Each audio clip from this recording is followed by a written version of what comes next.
Well, do new sex ed guidelines in public schools in California go too far? Some parents are saying this is just downright obscene. Others say it's about time. We're going to tell you what's changing. In a controversial move, the state of California just approved new guidelines for sex education in schools. And here are just a few examples.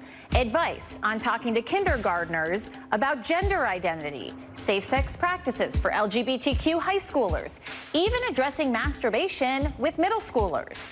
Now, some are applauding the move, calling it good and necessary information for our kids. Others are saying it's way too much, way too soon, calling some of the materials downright obscene. Well, let's bring in some of our guests. Joining me via Skype, Rick Occulto. He's the director of Our Family Coalition, who is for this move, and Jonathan Keller. He's the president and CEO of the California Family Council. He has his concerns. So, Rick, I'll start with you. Why do you feel it's important? In some cases, it's teaching kids as young as 5 years old about something pretty complex like gender identity. You know, there's been a lot of misconceptions about what the frameworks actually do. And the first thing is that they're recommendations that are going to be brought out into the schools, and it's not something that is mandated. And the reason that we are really strongly supportive of this is because, you know, our organization puts families at the forefront. Family say and family involvement is something that we value as one of our highest priorities. And for me, working in schools and working directly with families for over 20 years, one of the things that we have heard over and over again is that issues will come up when you least expect them. And what the frameworks provide is really the resources that are needed that teachers and families have been asking for to be able to answer the questions that come up as they do. Now, we understand that there are some folks that are out there that believe that there are some of this content that they don't want their young people to engage with at such a young age. And we are absolutely for that. That's why already within the California Education Code, there are provisions for families and students to opt out of things that deal with pregnancy, with the transmission of sexually transmitted infections, and with the function of sexual organs. We never, ever, ever want to take that right away because the family voice is essential and crucial for this conversation.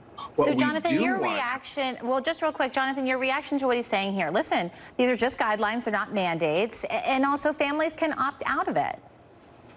Well, Lynn, thanks for having me on, first off. And with respect to Rick, I just want to say that I think the state of California is really putting parents in a very difficult position. They are being forced to choose between the right to a free public education for their children and really the innocence of those same children. And look, I realize that we have the internet today. I realize kids are exposed to a lot of stuff. But the fact that we're going to be institutionalizing the graphic, explicit, and yes, frankly, in some cases, even obscene nature of this material by having it be taught in the classroom, I really think is disturbing. And a lot of parents are not well off enough to afford to put their kids in private school or afford to homeschool their kids. A lot of single parents don't have the option even to pull their kids out of school when these lessons are being done. So to force them to accept wholesale this new level of ideology that's being put forth from Sacramento, I personally think is really unfair. Rick, why not let parents decide when you're talking bigger issues than the birds and the bees?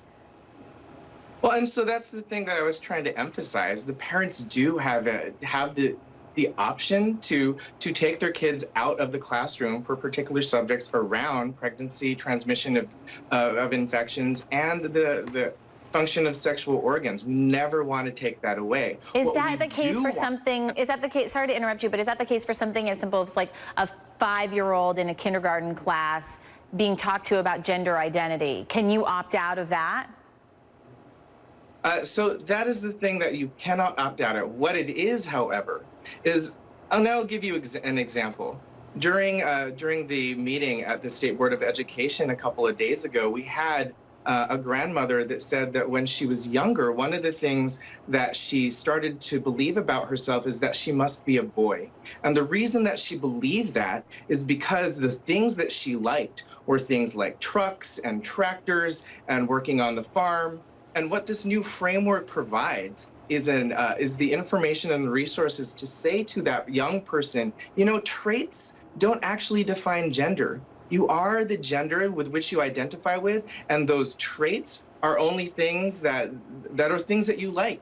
Pink is pink, blue is blue, those colors are colors, toys are toys, and people are people. And so when we're talking about what are the different things that are going to be introduced at these different levels, really what we're introducing is the ability to say, these are different ways of living, and even if you don't agree with the way that I might interpret my own gender or the way that my family is structured, we live in a society, we have public institutions that are dedicated to making sure that they are spaces that are educational for everyone. Okay, so Jonathan, I just want to get your response to what Rick is saying. Yeah, I mean, respectfully, this is the point. I appreciate, Lynn, you pointing out that this is the area that you can't opt out of. This is something that is going to be forced on every single parent in the state of California. Gender identity, gender ideology as young as 5 years old. And respectfully, a lot of children don't exactly know what they want to be when they grow up, much less what gender they're going to be. And the fact that we're telling children that their gender is not based on biology, but it's based on feeling, I mean, that's really concerning to put that much confusion and that much decision into the heart and the head of a 5-year-old child. I mean, this is why parents are tasked with teaching their children and tasked with helping them grow up to be mature and responsible adults. I absolutely agree. Everybody at our organization agrees. Every student, no matter how they identify, no matter who they're attracted to, every student should be treated with respect and dignity, but they also should be taught many of these things at home and not by the state of California.